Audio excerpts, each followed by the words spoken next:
Hai semua, Assalamualaikum warahmatullahi wabarakatuh. Selamat datang kembali di channel Yeti RMD, channel yang akan menceritakan kisah novel. Apa kabar semuanya? Semoga kalian dalam keadaan sehat selalu ya, amin. Bantu support channel ini ya teman-teman, agar lebih berkembang. Terima kasih dan semoga terhibur. Suami dikilku ternyata pengusaha. Bab 14.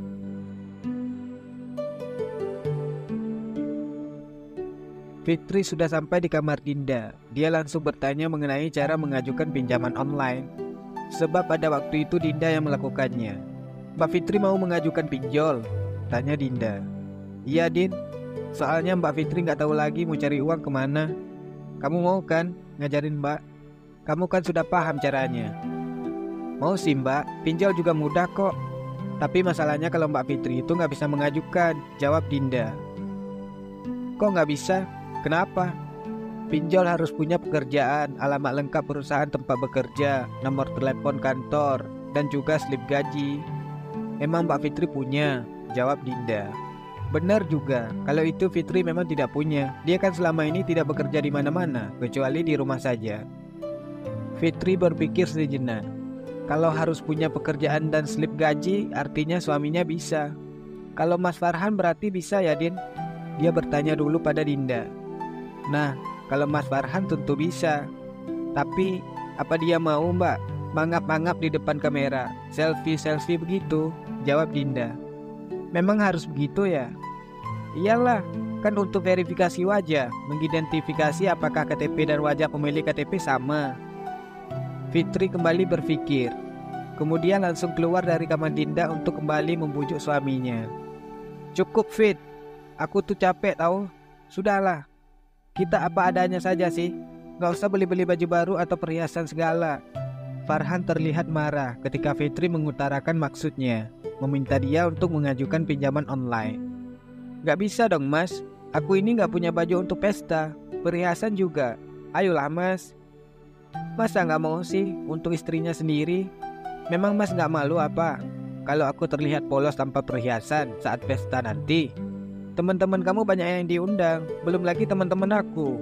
Aku gak mau jadi omongan mereka. Fitri tidak putus asa untuk membujuk suaminya.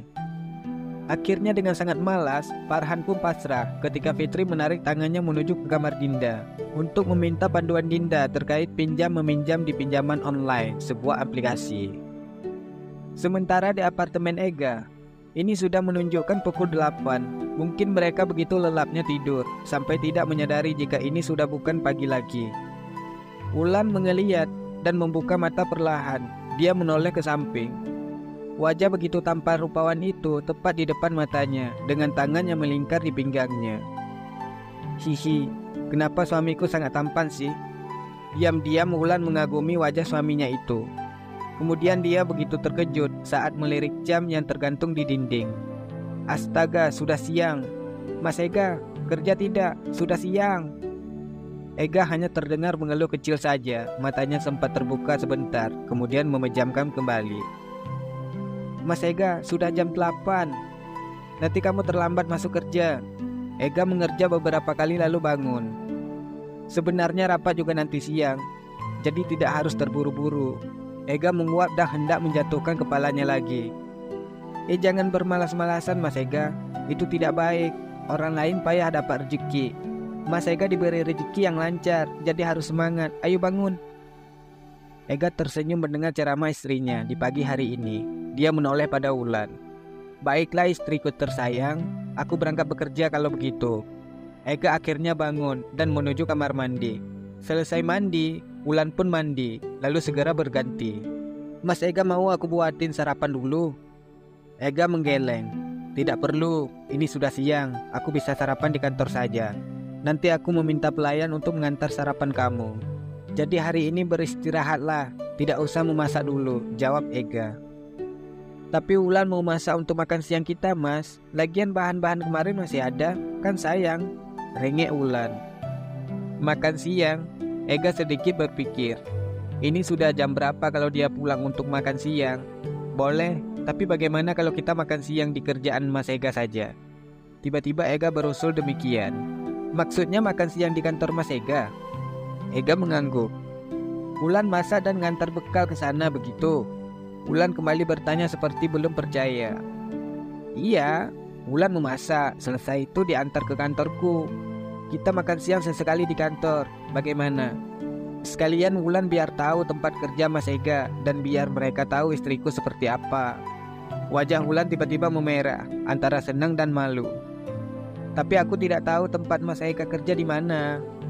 Nanti Pak sopir menjemputmu, jadi tidak mungkin nyasar. Tapi Wulan malu Mas. Nanti kalau dilihat teman-teman Mas Ega, istrinya Mas Ega jelek. Ega tertawa kecil mendengar ketidakpercayaan diri Wulan. Istriku sangat cantik, lebih cantik kalau mau sedikit merubah penampilan, jawab Ega. Memangnya selama ini penampilan Wulan itu kampungannya Mas? Ega seketika merasa bersalah. Bukan begitu. Ega segera memeluk Wulan. Wulan, jadi begini, mulai sekarang kamu harus bisa menyesuaikan penampilan. Misal sedang berada di rumah keluarga kamu, di rumah kita, atau sedang berada di tempat kerjaku. Karena penampilan seseorang itu sebenarnya pertama dilihat orangnya. Kalau kamu tidak percaya, bukankah suami kamu ini pernah dihina karena penampilan dekil? Wulan langsung mendongak. Iya juga ya. Selagi kita mampu kenapa enggak? Kecuali kalau kita enggak mampu, ya jangan dipaksain. Aku bisa membelikan semuanya untuk kamu. Jadi buat apa kalau tidak dipakai? Misal di keluarga ibu, kamu ingin menyesuaikan dengan keluargamu, juga tidak masalah. Atau kalau sedang di kamar, enggak usah pakai baju juga malah lebih baik. Mas Ega tambah seneng. Ih, Mas Ega apaan sih? Wulan jadi memukul kecil dada suaminya. Aku berangkat ya, baik-baik di rumah. Nanti siang Pak sopir akan menjemputmu. Ega mencium kening Wulan. Iya Mas Ega, hati-hati ya. Wulan mencium tangan Ega. Aku tunggu di kantor, ucap Ega melambaikan tangannya. Wulan tersenyum sambil menutup pintu.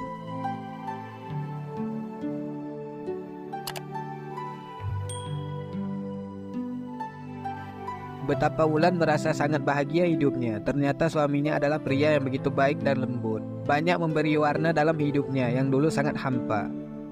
Bukannya cepat ke dapur untuk memasak, Wulan malah asing melamun di pinggir ranjang. Bibirnya terus tersenyum, dengan mata berbinar menatap cincin permata cantik yang sekarang melingkar di jari manisnya. Semalam Ega menyematkan cincin itu di jarinya. Ega pun memakai cincin yang sama dengan yang dipakai Wulan. Katanya ini adalah pengganti cincin kawin yang belum sempat Ega berikan saat pernikahan. Ega membelinya saat beberapa hari setelah menikah. Tetapi mau memberikan kepada Wulan masih berpikir panjang. Selama masih tinggal di rumah ibu, itu pasti akan menjadi masalah. Makanya Ega menunjukkan cincin itu semalam.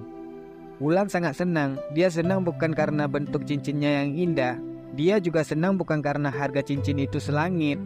Mana Wulan sadar kalau cincin yang ia pakai itu seharga kalung berlian yang Ega berikan waktu itu. Wulan senang melainkan selama ini dia sangat menginginkan sebuah cincin, apalagi cincin dan pasangannya. Dan keinginan Wulan tiba-tiba terkabul tanpa dia harus mengutarakannya. Ih, Mas Ega baik banget ya. Udah tampan, ternyata kaya, gak pelit juga. Ya ampun, kok bisa ya aku tiba-tiba dapat suami seperti dia? Mimpi apa aku dulu? Wulan tersenyum-senyum sendiri. Lalu teringat pertama bertemu dan tiba-tiba menikah dengan Ega. Jika bukan karena perjodohan dari bapak, jika bukan karena paksaan dari ibu, jika bukan karena Dinda merengek siang malam meminta dia menikah duluan, mungkin dia tidak bertemu dengan suaminya. Tiba-tiba saja dalam hati Wulan berpikir, jika dia patut berterima kasih kepada mereka, jika bukan karena mereka, belum tentu dia sekarang menjadi istri Ega. Ega siapa ya? Wulan malu sendiri karena tidak ingat nama panjang suaminya sendiri. Padahal dulu disebut saat ijab kabul mereka.